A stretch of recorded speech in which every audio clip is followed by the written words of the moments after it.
बूढ़ी दादी का जादुई नेकलेस। किरण, 3 जनों के लिए इतनी रोटी किस लिए बनाई है तूने? वो माँ, 4 रोटी चमेली दादी के लिए बनाई हैं। ये सुनते ही रमा गुस्से से भरकर किरण को बुरी तरह झाड़ कर बोलती है, ये क्या रोज का आफत पाल लिया है तूने उस बुढ़िया को खाना देने का? वहाँ तेरे पिता दिन भर धूप में जल मरकर 2 वक्त की रोटी कमाते हैं। अरे उस बुढ़िया के बहू बेटे उसे पूछते नहीं, जाकर विदेश में और बस गए हैं। हम इतने धनी नहीं हैं जो 3 पहर किसी गैर को खिलाएं। पर माँ, बूढ़ी दादी को 2 रोटी खिला देने से क्या घट जाएगा? रमा का बर्ताव बहुत ही कड़वाहट भरा था। वहीं किरण मददगार स्वभाव की थी। कहते हैं ना, हमेशा अच्छे लोगों के साथ ही बुरा होता है। किरण दिखने में बहुत काली थी और एक गरीब घर की काली बेटी का जन्म होना किसी अभिशाप से कम नहीं। इसी बात से बंसी बहुत चिंता में रहता था। किरण अपने मन का हर दुख बूढ़ी चमेली से ही बांटती थी। चमेली पड़ोस की झोपड़ी में रहती थी, जो कि एकदम टूटी फूटी हालत में थी। चमेली दादी, अंदर आ जाऊं क्या? कौन? किरण बिटिया, आ जाओ। खाना लाई हूँ दादी माँ, ये देखो, आलू गोभी की सब्जी और रोटी। आपको भाती है ना? अपने प्रति किरण का निश्चल प्रेम भाव देखकर बूढ़ी चमेली की आंखों में आंसू छलक आते हैं। जिस बेटे को पाला पोसा पढ़ाया लिखाया, अपना जीवन तक वार दिया, कितनी आस लगाई थी कि बुढ़ापे में मेरा बेटा मुझे देखेगा, पर वो मुझे छोड़कर चला गया। मेरी सगी औलाद भी मेरी नहीं हुई, पर तू गैर होकर मेरे लिए इतना कर रही है किरण। क्योंकि आपकी सेवा करने में मुझे सुख मिलता है दादी माँ, वरना तो ये दुनिया तो मुझे काली कमली को मेरे रंग की वजह से बस दुत्कारती आई है। किरण, इस दुनिया को तेरा मोल नहीं, उन्होंने केवल तेरा रूप ही देखा है, मगर तू दिल का हीरा है मेरी बच्ची। किरण की अधूरी जिंदगी में बूढ़ी चमेली ही उसे समझती थी। ऐसे ही समय गुजरता है और एक दिन। माँ, आप और बाबा कहीं जा रहे हैं क्या? हाँ, तेरी सरोजा बुआ की बेटी की शादी है और तू भी हमारे साथ चल रही है। ये सूट ले और थोड़ा सज धज जाना। ये ढला हुआ अमावस सा चेहरा मत लेके चलियो, क्या पता ईश्वर की दया से कोई तुझे पसंद कर ले। रमा, कैसी माँ हो तुम? क्यों उस बेचारी को कोसती रहती हो? भगवान ने जहां उसकी जोड़ी लिखी होगी मिल जाएगी। थोड़ी देर में किरण अपने माता पिता के साथ शादी में आती है, जहां दिव्या 16 श्रृंगार में सजी धजी दुल्हन बनी बैठी थी। उसके गले में हीरे का 9 हार था, जो कि खूब चमक रहा था। प्रणाम बुआ जी। जीती रह, जीती रह। अरे बंसी भैया, रमा भाभी, बिटिया के रंग पर ध्यान दो, इतना दबा रंग है।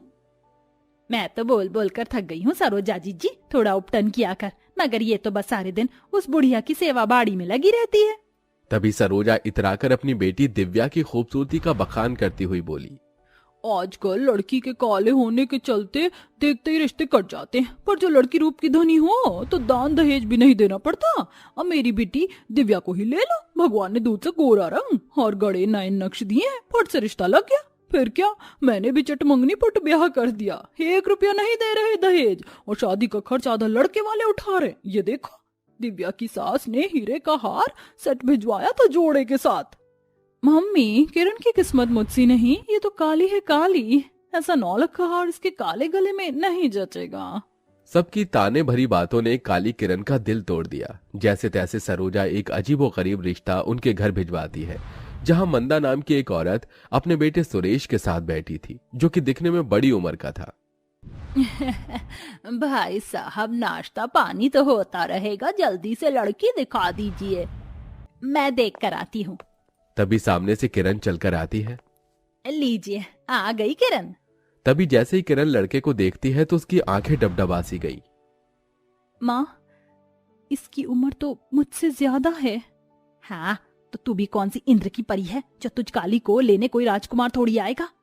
इससे शादी कर लेगी तो तेरे बाबा को दान दहेज नहीं देना पड़ेगा, वरना इस गरीबी में तेरी शादी में हमारा बाल बाल बिक जाएगा, सर से छत छिन जाएगी। क्या तू यही चाहती है कि इस बुढ़ापे में हम दर दर भटके?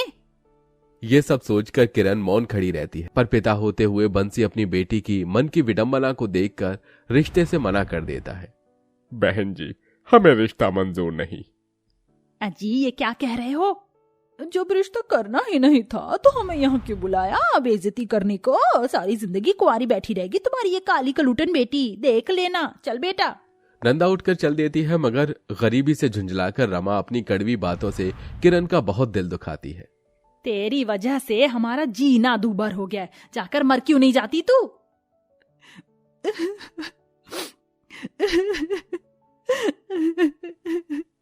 किरण बूढ़ी दादी के पास आकर फूट फूट कर रोती है। दादी, अब तो मैं अपनी माँ के लिए भी बोझ बन गई हूँ। मैं जीना नहीं चाहती, मैं मर जाना चाहती हूँ। तभी बूढ़ी दादी ने कहा, किरण बेटी, रो मत।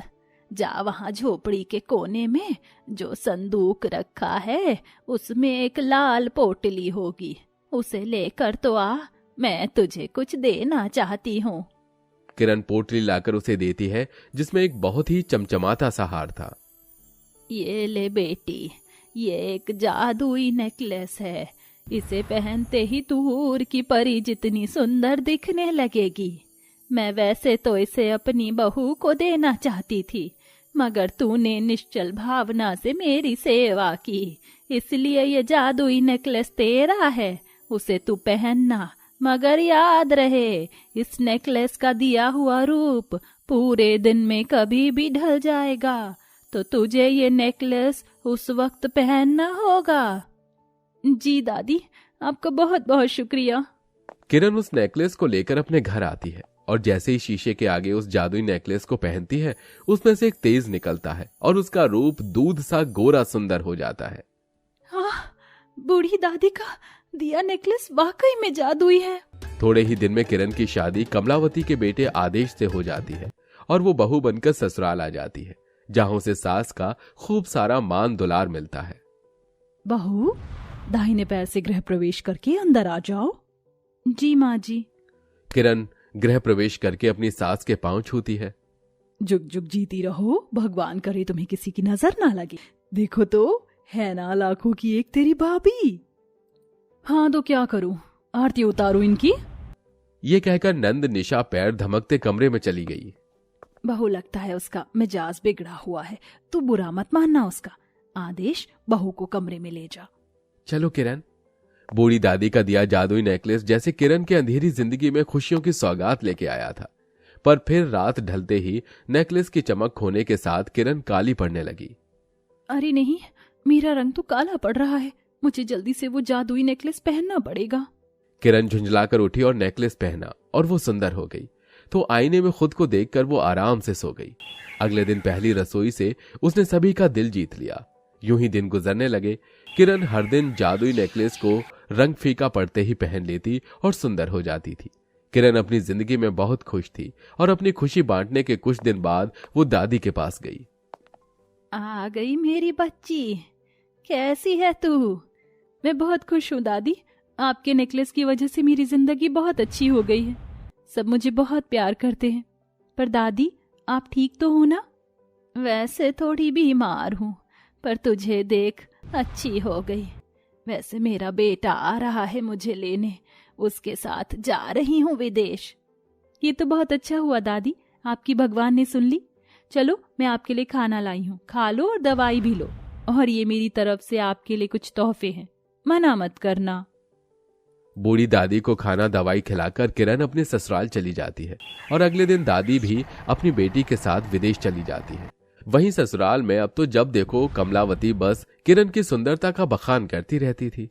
बहू, तुझे पता है ना, आज घर में पंडित जी आने वाले हैं, तुम दोनों के जोड़े को आशीर्वाद देने। सब अच्छे से देखना। जी माँ जी, आप चिंता मत कीजिए, मैं सब कर लूंगी। जानती हूँ ईश्वर ने तुझे हर गुण दिया है, स्वर से सरस्वती, रूप से लक्ष्मी और हाथों में मां अन्नपूर्णा का वास। ऐसी सुंदर बहू पाकर मेरे तो भाग्य खुल गए। ये सुनकर निशा जल भुन गई। जब देखो माँ के मुंह पर बस भाभी की तारीफ रहती है, जैसे ये कहीं की हूर की परी आई है। किरण किचन में खाना बनाने लगी, तभी उसका ध्यान खाना बनाने में इस कदर बढ़ जाता है कि उसे ध्यान नहीं रहता और धीरे धीरे उसके शरीर का रंग काला पड़ने लगता है। इतने में नंद रसोई में आकर चीख पड़ती है। चूड़ा! क्या हुआ ननद जी, आप चीखी क्यों? जैसे ही निशा की निगाह अपनी भाभी की काली सूरत पर पड़ी तो वो कमलावती को पुकारने लगी।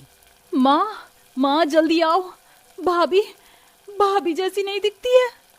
कमलावती रसोई में आ गई। किरण का ध्यान अपने काले रंग पर गड़ गया। देखा माँ, ये भाभी कितनी झूठी है। ये तो काली कलूटन है। इसके माँ बाप ने हमें बुद्धू बनाया। इसका ये गोरा रंग झूठ है। ये जितनी काली है उतनी ही कपटी है।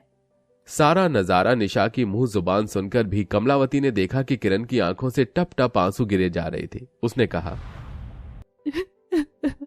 माँ जी, मैं जानती हूँ मैंने आपका भरोसा तोड़ा है, मगर एक बार मेरी बात सुन लीजिए। किरण अपनी गुजरी तानों भरी काली जिंदगी के बारे में और बूढ़ी दादी के दिए जादुई नेकलेस के बारे में सबको बतलाती है। बहू, तू मुझे इसी रूप में स्वीकार है और मेरे लिए आज भी तू मेरे घर की लक्ष्मी है और सदा रहेगी। उस पलचिन किरण की आंखों में खुशी के आंसू थे।